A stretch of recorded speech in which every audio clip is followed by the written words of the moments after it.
Good morning, and a warm welcome to your show, Sunny Mornings, Venice Beach. I'm your host, Melissa, and it's Thursday, December 18th. You'll be interested to know. 69 years ago, today, in 1956, the United Nations admitted Japan to full membership, restoring Tokyo's standing in the global community after a difficult post-war recovery. This milestone marked a major step in reintegration, signaling international recognition of Japan's sovereignty and opening avenues for diplomatic collaboration and economic rebuilding. So now you know. And now, it's time for the Surf Report. This morning, it's looking clean with waves around 2+ feet. Conditions should hold steady at 2 to 3 feet until late morning, when they might bump up to 2 to 3+ feet. Winds are currently offshore at 3 miles per hour, but will shift onshore by 11, picking up to 6 miles per hour in the afternoon. Best time to ride is at 9 a.m. with a 4-foot outgoing high tide, when the west-southwest swell is 3 feet at 8 seconds, and the offshore wind is 2 miles per hour. The first high tide on Thursday will be 6 feet at 7:30 a.m., followed by a -0.5 foot low tide at 3. The nearshore buoy at Santa Monica Pier reads 65 degrees for the water temperature. Friday offers clean conditions with waves around 2 to 3 feet and light east winds. Saturday sees a drop in size to 1 to 2 feet, remaining clean in the morning but becoming fair with the onshore winds in the afternoon. Sunday holds steady at 1 foot, with fair conditions persisting, making it the least favorable day of the period overall. This morning, it's sunny and it feels like 59 degrees, with 5 mile per hour wind.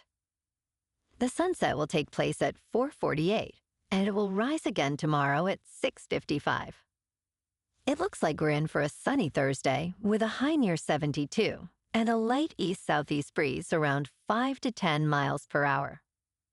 Tonight, expect mostly clear skies with a low of 56 and light winds. Looking ahead in the weather, Friday will be sunny with a high near 70 and light west-southwest winds under 5 miles per hour, with patchy fog developing after 10 p.m. and a low around 54. Saturday through Monday stay mostly to partly cloudy with highs near 65 and lows around 54, and a slight chance of rain showers late Monday night after 4 a.m. Bonjour, food enthusiasts. This podcast is brought to you by Versailles Cafe and Pastries in Encinitas. Nestled on El Camino Real South, just north of Encinitas Boulevard, this cafe is a haven for culinary delights. Indulge in their amazing Eggs Benedict or their gluten-free crepes. You can grab a panini for lunch or just breeze on through to get your morning coffee. They are open every day from 8 to 5. So stop on by and don't forget to tell them Sunny Morning sent you. In local news, Huntington Beach is facing challenges in addressing state housing mandates after a recent ruling by the California Supreme Court. The state requires cities to plan for housing that accommodates all income levels, and Huntington Beach must prepare for a total of 13,368 new homes. The city has resisted, claiming its charter city status provides more autonomy, but a state appeals court dismissed this argument. A San Diego court will now assess penalties against Huntington Beach, which has vowed to challenge the mandate.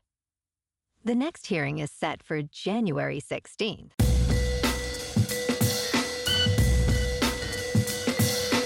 Now on to sports. The Bears are exploring moving out of Chicago and into Indiana. The team has been in Chicago for more than 100 years, having moved to the city in 1921 from Decatur, Illinois. Bears president Kevin Warren announced the team's latest stadium plans, stating the need to evaluate opportunities throughout the wider Chicagoland region, including Northwest Indiana.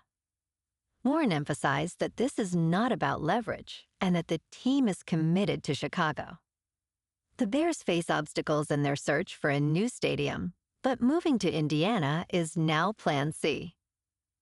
Having a team play in a state outside of its city is rare, but not unprecedented.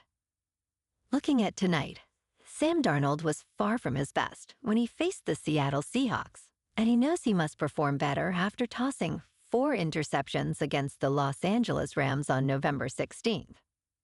Darnold's rematch with the Rams carries significant implications for the NFC West title, as both teams are tied atop the division.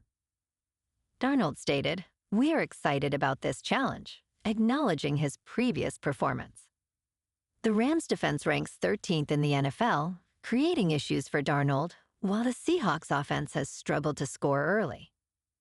Rams coach Sean McVay remarked, "There is no weakness," highlighting both teams' strengths. If Davante Adams is out, the Rams will miss their leading receiver. Kickoff is at 8:15 Eastern, tonight on Amazon Prime Video. In local sports, Lakers fans, get ready for an exciting showdown against the Jazz in Salt Lake City tonight at 6. The Lakers, with an impressive record of 18 wins and 7 losses, currently sit third in the Western Conference, while the Jazz are struggling at 10 wins and 15 losses, positioned 10th. After a thrilling overtime victory over the Mavericks, the Jazz will face a tough challenge as they allow the most points in the West at an average of 126.1 points per game. Los Angeles boasts a 5-0 record in one-possession games, highlighting their ability to close out tight contests. In the last meeting on November 24th, the Lakers edged the Jazz 108-106, led by Luka Doncic's 33 points. Keep an eye on the top performers. Lauri Markkanen leads the Jazz with 27.8 points per game, while Doncic is averaging 34.7 points for the Lakers. In top news, yesterday, a United States judge indicated she would block President Donald Trump's administration from laying off hundreds of federal employees, citing a shutdown law. The U.S. District Judge Susan Elston stated that layoffs at 4 agencies were likely invalid under a law passed to end a recent government shutdown. She intends to block the U.S. State Department and Education Department from laying off about 250 and 150 employees, respectively.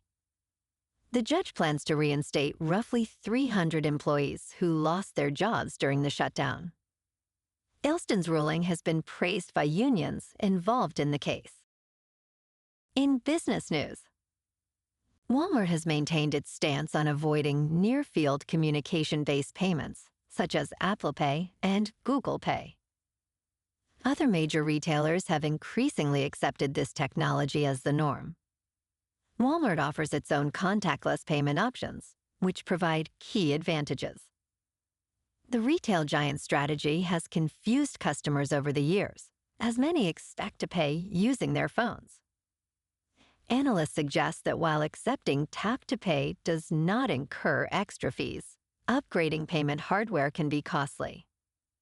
Walmart's preference for its own payment tools allows it to collect valuable customer data. For now, the company seems to be doing just fine by bucking the trend. In crypto movement, Bitcoin is down 1% to about $87,000. Ethereum is down 4% to just over 2,800. And XRP is down 3% to $1.85. Moving on to a more local vibe. In our community spotlight on health and wellness, we are working with a national Pilates studio to bring you some free classes, so listen up. Check out Club Pilates, with several locations in the San Diego area. Pilates presents a comprehensive wellness approach, cultivating strength, reducing tension, and elevating mental well-being. Scientific research affirms its benefits. So now you can check out Club Pilates for a free class, with locations in Encinitas, Solana Beach, Oceanside, La Jolla, and more. Just be sure to tell them Sunny Morning sent you by. And now, back to the show. Let's talk tech. The TikTok ban was set for December 16th, but it did not happen, and here is why. President Donald Trump has postponed the ban on TikTok 5 times this year. The deadline was extended after concerns regarding the app's Chinese ownership. Chinese tech company ByteDance owns TikTok, and in 2024, President Joe Biden signed a law requiring its sale due to national security concerns. The ban date was nullified on September 25th, extending the prohibition to January 23, 2026.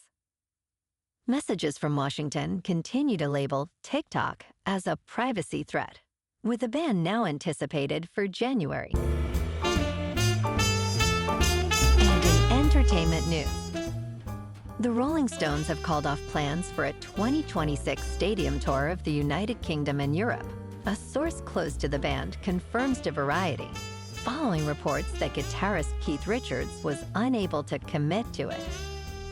While the band's touring pianist and a spokesperson mentioned they nearly completed a new album, Richards, who turns 82, is unable to handle the rigors of another tour. The band plans to return to the stage when they are ready. Well, alrighty folks, it's time for the quote of the day. And today, our quote comes from the American historian and author, Henry Steele Comaker. And he said, "Change does not necessarily assure progress, but progress implacably requires change." And that's a wrap for this morning. You can check out our Instagram, YouTube, and TikTok for some captivating aerial videos with local news and the surf reports. Have an amazing day, my good friends. We'll see you tomorrow with another episode of Sunny Mornings Venice Beach.